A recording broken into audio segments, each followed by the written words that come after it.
Bienvenue dans le 20h. Merci d'avoir choisi RTI 1. Voici les titres de votre journal. Le ministre marocain des Affaires étrangères et de la coopération internationale était ce jeudi à la résidence du président de la République. Il était porteur d'un message du roi Mohamed VI au président ivoirien. Aujourd'hui, 25 mai, les chrétiens célèbrent la fête de l'Ascension. Les fidèles chrétiens en Côte d'Ivoire ont célébré l'élévation de Jésus-Christ au ciel après sa résurrection. Dans ce 20h, nous sillonnerons quelques églises à Abidjan. Le port autonome d'Abidjan vient d'accueillir son plus gros bateau. C'est le fruit des travaux d'élargissement et d'approfondissement du canal de Vridi. Le nouveau navire a été réceptionné par le ministre des Transports. Ce 25 mai également, c'est la journée de l'Afrique, 54e journée célébrée en Côte d'Ivoire sous le thème « Tirer pleinement profit du dividende démographique en investissant dans la jeunesse ». L'Afrique célèbre la signature des accords de l'OUA, signé le 25 mai 1963. Vous êtes les bienvenus sur RTI 1. Le ministre marocain des Affaires étrangères et de la coopération internationale en visite à Abidjan a été reçu aujourd'hui par le président de la République. L'entretien a eu lieu à la résidence du chef de l'État à Cocody. Le ministre marocain était porteur d'un message du roi Mohamed VI au président ivoirien. On en sait plus avec Jérôme Kofi-Arbolin. À la résidence du président de la République, Alassane Ouattara, ce jeudi, un émissaire du souverain chérifien Mohamed VI. Il s'agit du ministre marocain des Affaires étrangères et de la coopération internationale. L'entretien entre les deux personnalités se déroule dans une ambiance très détendue, comme cela se passe souvent à la maison, donc en famille. Et au menu, non seulement la situation sous-régionale, mais aussi et naturellement l'importance des relations entre les deux pays. Je suis porteur d'un message verbal de Sa Majesté le Roi, Son Excellence le Président. Le message s'inscrit dans la tradition de concertation permanente et de coordination entre les deux chefs d'État sur les questions bilatérales régionales. L'entretien avec Son Excellence le Président a porté essentiellement sur les relations bilatérales et les prochaines échéances, notamment le prochain sommet de la CEDEAO. Et à chaque fois, on a eu le privilège d'avoir les conseils et la perspective de Son Excellence le Président par rapport à cette échéance où, comme vous le savez, il y a des sujets qui concernent le Maroc. En se disant heureux d'avoir rencontré le chef de l'État ivoirien, le ministre marocain des Affaires étrangères et de la coopération internationale souligne que les relations bilatérales, qui restent exemplaires, visent un objectif, celui pour le Maroc et la Côte d'Ivoire, conformément à la volonté commune de leurs dirigeants respectifs de contribuer à la consolidation du continent africain. Nous allons maintenant écouter une déclaration de l'état-major général des armées. L'état-major général invite tous les militaires qui détiendraient des armes ne relevant pas de leur dotation à les déposer auprès des commandements des régions militaires d'Abidjan, Bouaké, Daloa et Korogo avant le mercredi 31 mai prochain. Délai de rigueur. Nous écoutons. Communiqué de l'état-major général des armées. L'état-major général des armées rappelle à toutes les forces de sécurité et de défense que la détention ou l'entreposage d'armes de première catégorie sont constitutifs d'infractions pénales prévues et punies par les articles 3, 5, 13 et 14 de la loi numéro 98-749 du 23 décembre 1998 portant répression des infractions de la réglementation sur certaines munitions et substances explosives, et du décret numéro 99-183 du 24 février 1999 portant réglementation des armes et des munitions. Après les événements survenus du 12 au 16 mai 2017, le chef d'état-major général des armées a bien voulu accorder à tous un délai pour le retour de toutes les armes dans les armureries pour le mercredi 31 mai 2017. Au-delà de cette date, tout militaire appréhendé en possession de telles armes et ne constituant pas sa dotation légale sera radiée des effectifs et mis à la disposition de la justice. En conséquence, le chef d'état-major général des armées invite tous les militaires détenant des armes qui ne sont pas leur dotation à les déposer auprès des commandants des régions militaires d'Abidjan, de Bouaké, de Daloa et de Korogo avant le mercredi 31 mai 2017, délai de rigueur. Pour toute information complémentaire, veuillez contacter le Centre opérationnel interarmé COIA au 20 21 02 97. Fait à Abidjan le 25 mai 2017 pour le chef d'état-major général des armées, le porte-parole. Ce 25 mai, jour férié en Côte d'Ivoire, les chrétiens célèbrent donc la fête de l'Ascension, fête qui marque l'élévation de Jésus-Christ au ciel après sa résurrection. L'Ascension est célébrée 40 jours après le dimanche de Pâques. Ce matin donc, les chrétiens ont prié dans les temples et paroisses. Nos reporters Chris Diomandé et Grace Kando ont sillonné quelques églises ici à Abidjan.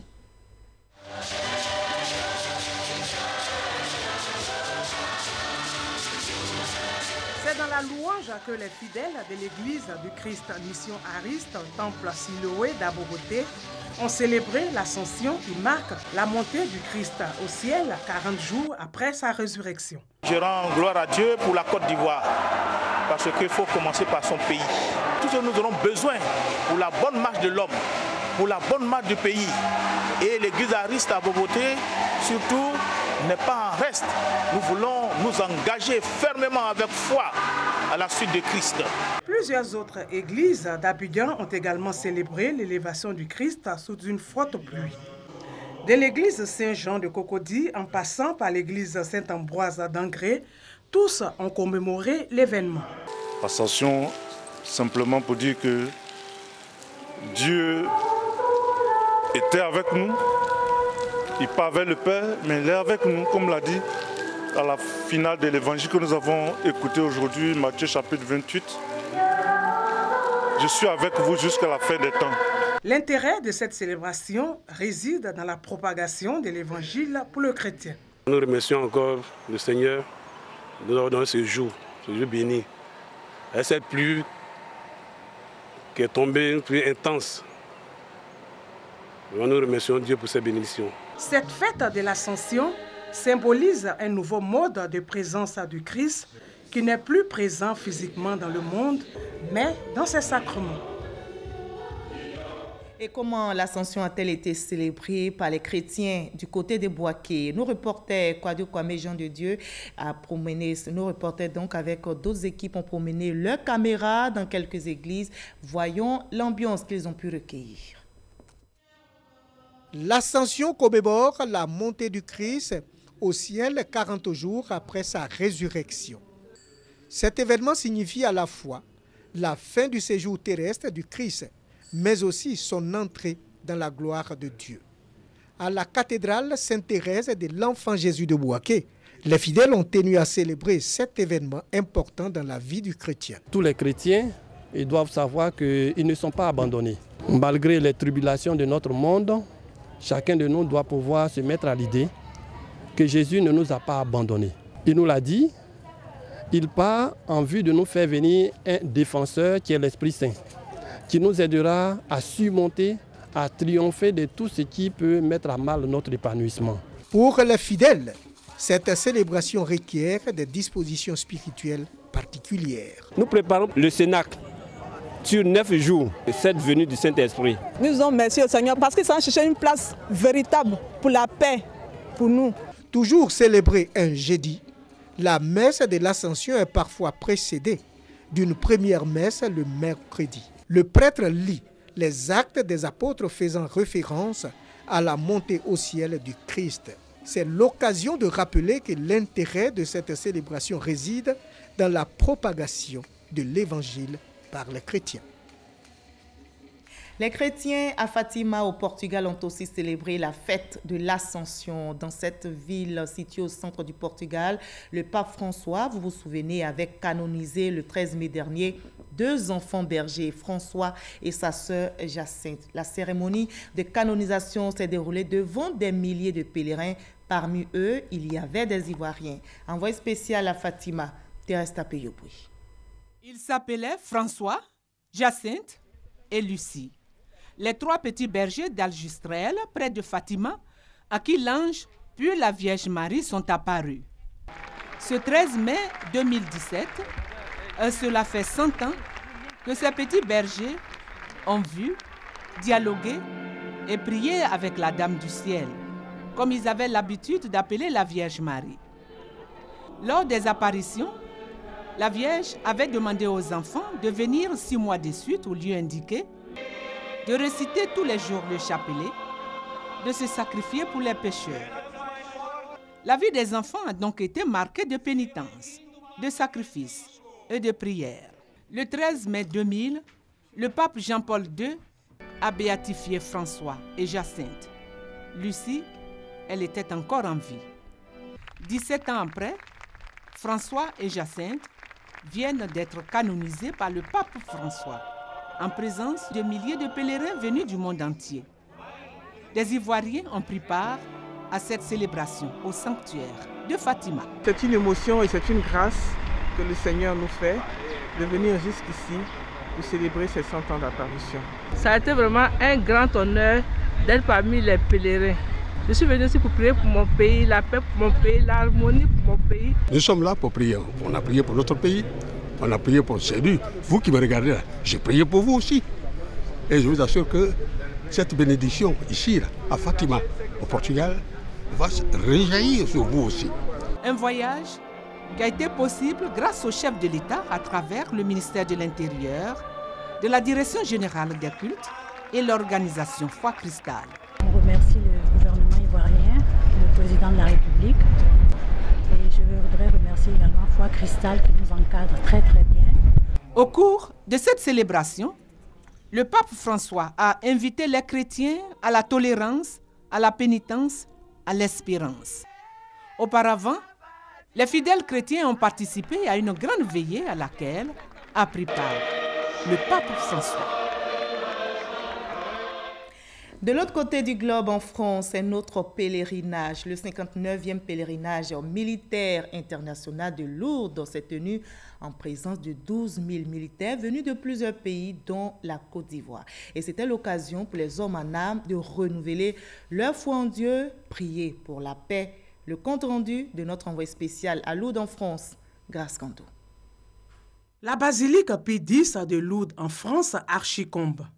La raison ?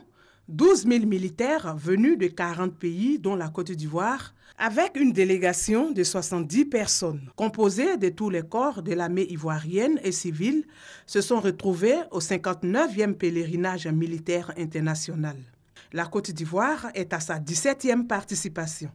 C'est toujours une occasion pour nous les militaires de venir se retrouver pour fraterniser avec nos collègues des autres pays. C'est un moment où nous recevons le message du pape, nous permet de mener à bien notre mission. Les militaires ont compris l'importance de la paix.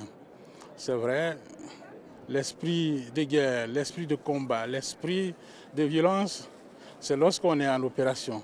Mais lorsque, à la fin de l'opération, on se rend compte des dégâts causés, on réfléchit 2 fois plus pour dire qu'il est plutôt nécessaire de faire la paix. Donne-nous la paix, thème retenu pour ce pèlerinage.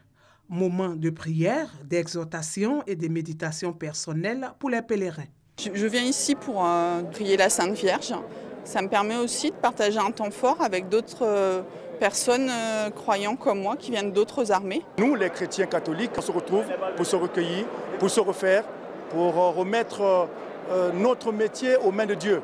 Cette rencontre internationale a été marquée par plusieurs temps forts, notamment le défilé des différentes délégations présentes à cette cérémonie, une veillée de réconciliation et une procession mariale. Des prières, des vœux exaucés et la bonne nouvelle est tombée aujourd'hui. C'est la première fois que le port autonome d'Abidjan accueille son plus gros bateau long de 269 mètres. C'est le fruit des travaux d'élargissement et d'approfondissement du canal de Vridi pour rendre le port d'Abidjan plus compétitif au plan international. On en sait plus avec Mamadou Kwasi. Un bateau long de 269 mètres accosté au port autonome d'Abidjan. Une grande première en Côte d'Ivoire. La présence de ce navire au quai 23 du terminal à conteneurs du port autonome d'Abidjan est le résultat des travaux en cours sur le canal de Vridi. Depuis 2015, le gouvernement a entrepris des travaux d'élargissement et d'approfondissement de cette porte d'entrée du port, venu accueillir ce navire qui peut transporter jusqu'à 5000 conteneurs de 40 pieds. Le ministre des Transports exprime sa satisfaction. Ça montre que le programme qui a été établi est en train de s'exécuter. Le port, c'est plus de 20 millions, 23 millions de tonnes annuelles. Donc nous ambitionnons d'avoir des volumes beaucoup plus importants. Mais pour ce faire, il fallait faire ces investissements. Et le fait que ce navire, aujourd'hui, malgré que les travaux ne soient pas achevés, a pu venir jusqu'ici, donc au port d'Abidjan, montre bien que les choses se passent bien et que donc très bientôt, de plus en plus de navires de cette taille, avec un tirant d'eau plus important, vont accoster ici. Donc d'ici 2-3 ans, le port d'Abidjan fera partie des ports à haute capacité sur le continent. Cela est très important pour nous. Les travaux d'élargissement et d'approfondissement du canal de Vridi prendront fin en 2019 pour un coût total d'investissement de 1200 milliards de francs CFA. À terme, le port autonome d'Abidjan pourra être plus compétitif au niveau international et accueillir des navires de plus de 300 mètres de long. En plus du canal de Vridi, d'autres travaux sont en cours en vue d'améliorer la qualité des infrastructures du port autonome d'Abidjan. Il s'agit entre autres de la construction des voies de desserte supplémentaires, la réalisation du parking et la modernisation des chemins de fer en zone portuaire. Tirer pleinement profit du dividende démographique en investissant dans la jeunesse. C'est le thème choisi par la Côte d'Ivoire pour marquer la 54e journée de l'Afrique, célébrée tous les 25 mai. Cette journée est célébrée en souvenir de la signature des accords de l'OUA, l'Organisation de l'Unité africaine, le 25 mai 1963. Chaque pays africain donc organise des événements ce 25 mai dans le but de favoriser le rapprochement entre les peuples africains. Abou Sanogo. L'Afrique célèbre sa journée, une journée qui commémore l'anniversaire de la création le 25 mai 1963 à Addis Abeba en Éthiopie de l'OUA, l'Organisation de l'Unité africaine à laquelle a succédé l'UA, l'Union africaine en 2002, avec pour objectif de rapprocher les peuples africains. La journée de l'Afrique est aussi une occasion pour nous de célébrer les progrès notables enregistrés par le continent depuis la naissance de l'OUA. L'amélioration de la paix et de la stabilité, de la gouvernance démocratique. Plusieurs diplomates de pays africains accrédités en Côte d'Ivoire se sont retrouvés à la salle de conférence du ministère des Affaires étrangères pour la célébration de la 54e journée de l'Afrique sur le thème « Tirer pleinement profit du dividende démographique en investissant dans la jeunesse ». La Côte d'Ivoire peut tirer pleinement profit du dividende démographique. Mais le préalable à tout cela, c'est la paix et la stabilité. C'est le lieu pour moi ici d'exhorter notre jeunesse, leurs parents et la société ivoirienne tout entière à plus d'engagement civique et citoyen. La Côte d'Ivoire, pour sa part, a foi en l'Union africaine. L'Union africaine cherche à répondre au mieux aux préoccupations des Africains parce que l'enjeu essentiel, c'est d'offrir un avenir pacifique et prospère à chaque femme et à chaque homme de ce continent. Cette célébration de la journée de l'Afrique suscite beaucoup d'espoir. L'Afrique a réussi à créer une organisation au niveau continental. C'est inédit dans les relations internationales. Dans ce monde d'économie globale, nous avons besoin vraiment d'unité pour faire face aux concurrences internationales. L'Afrique aujourd'hui est bien perçue comme l'avenir du monde. Et donc c'est dire qu'il nous appartient d'en prendre conscience, de savoir saisir toutes les opportunités pour jouer un rôle de plus en plus important sur la scène internationale. Le 26 mai 1963, la charte de l'OUA est signée par tous les participants à l'exception du Maroc. Lors de cette réunion, il a été alors décidé de rebaptiser la journée de la liberté africaine en journée de la libération africaine fixée au 25 mai. Le temps aidant, cette journée deviendra journée de l'Afrique.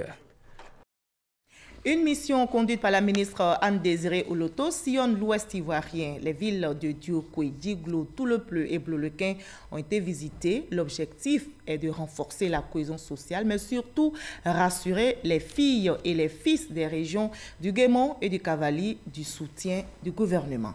Ève Bouy. C'est à Diokwe, la capitale de la région du Guémon, que la mission d'information et de sensibilisation a débuté. Dans toutes les localités visitées, et cela en présence du corps préfectoral, des élus locaux, des chefs traditionnels, des chefs de quartier, des leaders communautaires, des femmes, des jeunes et de l'ensemble des forces vives, la ministre a expliqué la pertinence et la sagesse de l'option de paix du chef de l'État quant à la résolution de la récente mutinerie. Elle salue la sérénité des populations du Guémon et du Cavalier. Les populations sont restées sereines face à ces quelques turbulences. Et les populations ont réaffirmé leur soutien au président de la République et ont d'ailleurs dit beaucoup de bénédictions. C'est vrai, tous nous avons condamné les tirs, cette forme de revendication de nos frères militaires. Mais en même temps, les populations sont conscientes qu'il faut renforcer la cohésion au sein de l'armée, qu'il faut renforcer la cohésion au sein des populations. Des populations heureuses de recevoir du gouvernement des assurances sur la marche de la nation. Cette démarche, on ne peut plus pédagogique, est vraiment la bienvenue pour venir d'abord nous informer, nous dire ce que le président de la République fait pour le pays et ce qu'il fait pour que la paix demeure et surtout pour que nous sachions comment il résout ces problèmes. En outre, cette mission a permis aux uns et aux autres de faire entendre leurs préoccupations sur les questions de développement. Des questions entre autres sur l'état des routes, l'état du réseau électrique, la réhabilitation d'écoles, la question du foncier, l'emploi des jeunes, l'autonomisation des femmes. On parle aussi de cohésion sociale à Beauville. Depuis 2014, vous vous souvenez certainement, le gouvernement avait entrepris un vaste programme de délimitation des territoires villageois et de délivrance de certificats fonciers. Le but de ce projet, mettre fin aux litiges fonciers dans les régions. Les populations d'Agboville, dans l'Agnébi-Tiassa, ayant vu l'importance du certificat foncier, ont décidé de financer elles-mêmes et elles viennent de recevoir le précieux sésame. Victorine Yaouyopouy. Le certificat foncier comme solution aux problèmes fonciers récurrents en Côte d'Ivoire, la région de l'Agnébi-Tiassa et le département d'Agboville précisément y adhèrent. En Côte d'Ivoire, les conflits fonciers sont énormes et ça conduit souvent à des pertes en vie humaine. Étant conscient de cela, nous avons bien voulu vraiment recevoir un certificat foncier qui nous garantit effectivement la propriété de notre terre. Il est donc important que les parents d'Agboville, toutes catégories confondues, puissent vraiment venir vers cet élément d'innovation qui est le certificat foncier pour sécuriser les terres. Ils sont 30 au total à recevoir leur certificat foncier. Cela à la faveur d'une opération groupée de délivrance de certificats fonciers qui fait suite au projet de délimitation de territoires villageois et de délivrance de certificats fonciers du gouvernement, financé par l'Union européenne et l'Agence française de développement. Le préfet de la région de l'Agnébi-Tiassa, par ailleurs préfet d'Agboville, a félicité les bénéficiaires qui ont accepté d'investir dans ce projet, tout en invitant l'ensemble de la population à leur emboîter le pas, car il n'y a pas meilleur moyen de sécuriser son patrimoine foncier que de posséder son certificat foncier. La mise à mal de la cohésion sociale, vous en avez marre. Vous avez compris que nous perdons trop de temps dans les conflits qui n'arrangent pas nos régions, qui n'arrangent pas nos villages, qui n'arrangent pas nos collectivités. L'immatriculation des terres est une des actions majeures qui peut contribuer à faire de telle sorte que la cohésion sociale, l'apaisement, le développement puissent être des réalités ici dans notre pays. Je souhaite que vous ne laissiez pas en héritage à vos enfants les palabres, mais que vous leur laissiez des documents en bonne et due forme. Même si le certificat foncier affirme la propriété, il n'est qu'une étape. Le titre foncier étant le document définitif qui assure la propriété. Aller jusqu'au bout de ce processus aura le grand avantage de mettre fin, sinon de réduire les conflits liés au foncier. Et c'est dans cet environnement paisible que la Côte d'Ivoire prépare activement les 8e Jeux de la francophonie. Les festivités démarrent le 21 juillet prochain à Abidjan. Eh bien, en 57 jours des compétitions, le ministre chargé de l'organisation des Jeux, Robert Begré-Mambé, remobilise ses équipes. Il vient justement de remettre 23 véhicules aux 17 commissions pour le bon déroulement de ces Jeux de la francophonie. Issa Tchonayeo. 23 véhicules flambant neufs offerts aux 17 commissions du Comité national des Jeux de la francophonie. Le geste que nous venons de poser, c'est pour vous dire tout l'engagement que nous avons auprès de vous. Nous comptons sur vous pour prendre soin de ces véhicules. Pendant l'organisation des Jeux, nous serons toujours à vos côtés. Je demande au directeur général des Jeux de faire en sorte que vous ayez une bonne dotation en carburant pour ne pas manquer de carburant. Que vous ayez tout le matériel nécessaire pour travailler, pour ne pas que vous ayez des soucis de détails. Les bénéficiaires promettent d'en faire bon usage. Nous prenons acte, nous vous promettons que nous prendrons bien soin de ces véhicules et toujours dans nos efforts, nous vous promettons que nous laisserons faire de ces Jeux une belle fête pour la Côte d'Ivoire. Au nom de mes collègues présidents de commission et de tous les membres des commissions, je réitère ici notre engagement à vos côtés et avec vous. Et on prend l'engagement aussi de ne ménager aucun effort pour faire des Jeux d'Abidjan 2017 les Jeux de la francophonie de référence. À 58 jours des 8e Jeux de la francophonie à Abidjan, prévus du 21 au 30 juillet prochain, le ministre Robert Begré-Mambé souhaite que les conducteurs qui seront affectés à ces véhicules soient recrutés avec le plus grand sérieux. La deuxième édition du Forum sur la diaspora ivoirienne a refermé ses portes. Les réflexions, je rappelle, ont porté sur le thème Diaspora ivoirienne, 32e région de Côte d'Ivoire. Quelle réponse au phénomène de la migration irrégulière? Pour maintenir les jeunes sur place, les participants recommandent notamment la mise en place d'un fonds d'investissement pour les Ivoiriens de l'extérieur et la mise à niveau des centres de formation professionnelle. Explication détaillée avec Astou Touré. La deuxième édition du Forum de la diaspora a refermé ses portes à travers le thème Diaspora ivoirienne, 32e région de Côte d'Ivoire, quelle réponse au phénomène de la migration irrégulière? Des réflexions ont été menées et des recommandations ont été faites. Il s'agit entre autres de la prévention et la sensibilisation, aussi bien dans les pays de départ que dans les pays d'accueil, avec une attention particulière sur les pays de transit. Encourager tous les Ivoiriens de la diaspora à s'identifier et à s'enregistrer, notamment auprès des ambassades et des consulats. Renforcer la collaboration entre les associations de la diaspora et la direction générale des Ivoiriens de l'extérieur. Pour une meilleure intégration des Ivoiriens de l'extérieur et le maintien des jeunes sur place, le gouvernement entend mettre en place un fonds d'investissement et une remise à niveau des centres de formation professionnelle. Le ministre de l'intégration africaine et des Ivoiriens de l'extérieur a félicité les organisateurs pour la réussite de cette édition. Nous voici au terme de la seconde édition que je considère comme une réussite au plan de l'organisation et de la contribution des participants. Contribution de qualité,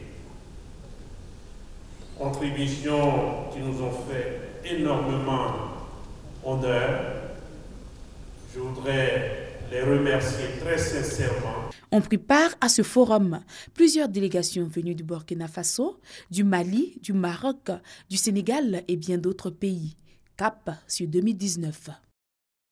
Il s'est produit malheureusement un nouveau drame en Méditerranée. Plus de 30 migrants sont morts noyés hier. Parmi les victimes, on compte de nombreux enfants. Ces migrants sont morts après être tombés d'une embarcation en bois surchargée au large de la Libye. Pas moins de 500 migrants étaient à bord de cette embarcation. Selon l'Organisation internationale pour les migrations, ce drame vient s'ajouter aux 1254 morts ou disparus en Méditerranée en cette année 2017. Et pendant ce temps, à Bruxelles se tient une réunion de l'OTAN. Les principaux dirigeants de l'Union européenne et le président américain Donald Trump participent à une réunion de l'Organisation du traité de l'Atlantique Nord. Oui, si plusieurs gros dossiers doivent être abordés, la décision de faire de l'OTAN un membre à part entière de la coalition internationale contre le groupe État islamique a été validée aujourd'hui même par les chefs d'État et de gouvernement. Cette décision était réclamée de longue date par les États-Unis d'Amérique. Et ici, en Côte d'Ivoire, depuis hier, vous l'avez certainement remarqué, il pleut fortement dans le district d'Abidjan. Ces pluies causent d'énormes dégâts dans des quartiers. C'est le cas du quartier de Puy-Extension que vous voyez dans la commune d'Abobo. La voie principale est dans un mauvais état. La pluie d'hier a provoqué son effondrement. On y reviendra dans nos prochaines éditions.